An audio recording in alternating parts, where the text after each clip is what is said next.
శ్రీమాత్రే నమ. చాలామంది భక్తులు ఈ కార్తీక మాసంలో నదీ స్నానం ఆచరిస్తూ ఉంటారు.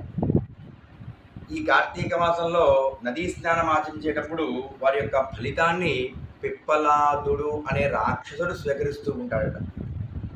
పిప్పలాదుడు అనే రాక్షసుడు పరమేశ్వరుడు కోసం తపస్సు చేసి వరాన్ని పొందాడు. అది ఏ వరం? ఎక్కడైనా సరే నదీ స్నానం ఆచరించే సమయంలో భక్తులు ఎక్కడైతే నదీ స్నానం ఆచరిస్తూ ఉంటారో వారు స్నానమాచరించిన ఫలితాన్ని నేను స్వీకరించాలి అనే వరాన్ని పొందాడట.